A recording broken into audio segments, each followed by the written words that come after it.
नमस्कार, मेरा नाम आन्या जैन है और आज मैं आप सभी के मध्य गणतंत्र दिवस के शुभ अवसर पर संविधान के विषय में ही अपने विचार लेकर प्रस्तुत हूँ। भारत का संविधान नियमों का एक संग्रह है जो देश के प्रशासन का मार्गदर्शन करता है।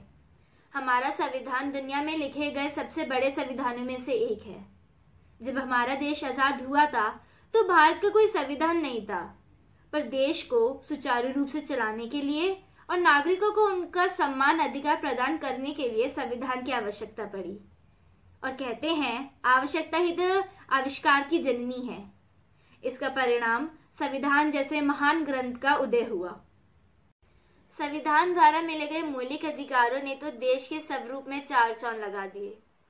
कितना सुखद पल होता है उन माता पिता के लिए जब उनके बेटे पढ़ लिख कर अफसर बन जाते हैं और बेटियां भी।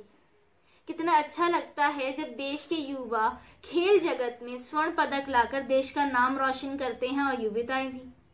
कितना अच्छा लगता है जब देश भर भर में होली मनती है और ईद भी, दिवाली भी और क्रिसमस भी। यही है धार्मिक स्वतंत्रता। अब कोई किसी का शोषण नहीं कर सकता क्योंकि संविधान में इसके प्रति दंड विधान लिखा है।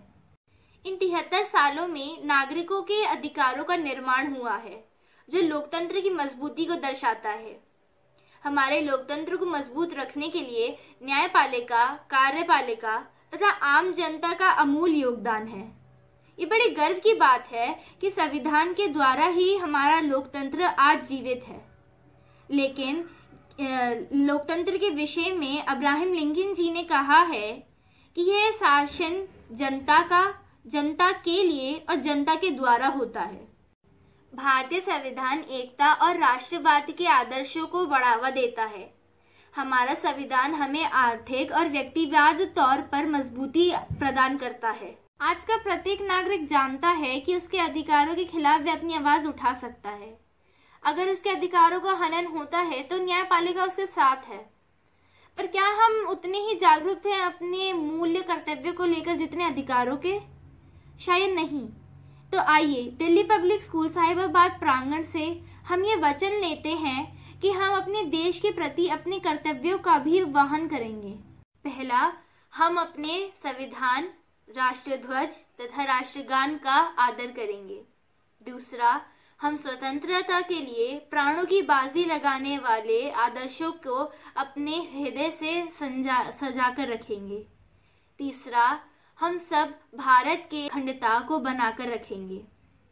चौथा, जब भी भारत को आवश्यकता होगी देश की सुरक्षा के लिए तो हम अपने सदैव तत्पर रहेंगे।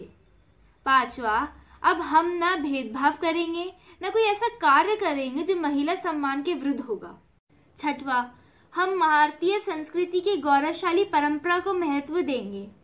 सातवां, हम पर्यावरण, वन, झील, नदियां तथा वन्य जीवों की सुरक्षा करेंगे। आठवां, हम वैज्ञानिक दृष्टिकोण को तथा मानवता को अपनाएंगे। नौवां, हम राष्ट्र को एक नई ऊंचाई तक लेके जाएंगे। 10वां, हम सार्वजनिक संपत्ति को सुरक्षित रखेंगे व हिंसा से दूर रहेंगे। 11वां, 6 से 14 साल के बच्चों की शिक्षा का अवसर अवश्य प्रदान करेंगे। मुझे आशा है अगर यदि हम अधिकारों के साथ साथ कर्तव्य पर भी अमल रहेंगे तो देश पूर्ण विश्व गुरु के रूप में स्थापित होगा। इसी आशा और कविता की चांद पंक्तियों के साथ मैं अपनी वाणी को विराम दूंगी। सम्मान हक का मिले सबको, सबको अवसर मिले समान। मैं नागरिक की मुस्कान हूँ, देश का सर्वोच्च विधान हूँ, मैं भारत का संविधान हूँ।